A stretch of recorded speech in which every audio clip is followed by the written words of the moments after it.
I want to talk about mental health, yeah, entwined with acting, because us here on the red chair talking about, like acting, you're touching on certain things that are very, very like, they're making me feel like, oh, oh, oh.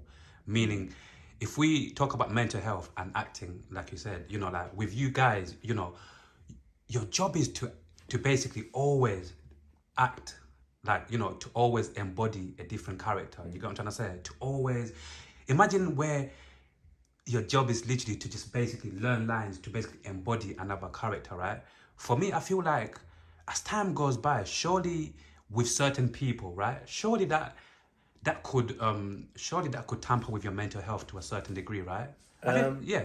The the weird thing with me, I'd say that it helps Fucking hell, Mike. Does it? Fucking hell. because whatever you've got going on in your life, Yeah. whatever problems you have, whatever issues, once you're on set, you're no longer thinking like that because you take on this character, and you can be someone else for a day, for 3 days, for a week.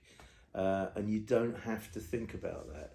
It's not going to go away. These issues are not going to go away. But for the time you're on set, and that's got me through, some difficult times. Definitely. Okay, so you said that actually. So for you, like I said, personally for you, For me, acting actually works for you in terms of embodying another person, at least for a day or two, like you said. Yeah, definitely. Oh, that's actually really, really interesting, man. Because that's one of the main questions that even other actors that in future that will get to interview, because I feel like surely some of them, you must play with their heads, like some people, because everyone's got obviously like a different brain, right? But you have to let these characters go. They come and they go, and it's maybe it's like a demonic possession.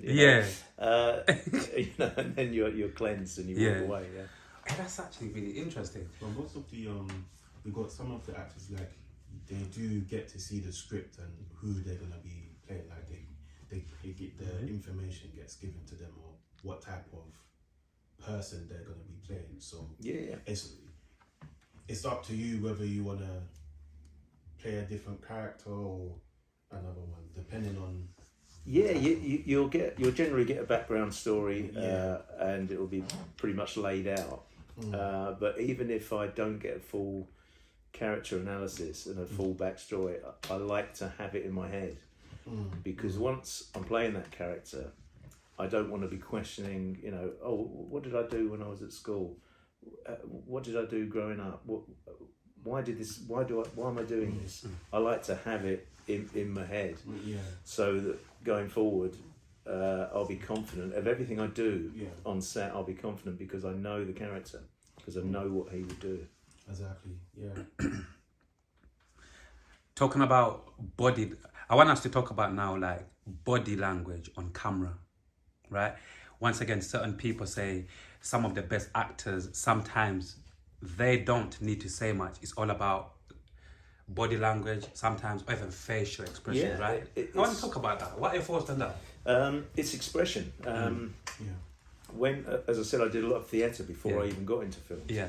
So I found it's where theatre is very big gestures. It's all about the arm movement and the action. once you get into film, and it took me a little while to get this, that you don't need to be doing that.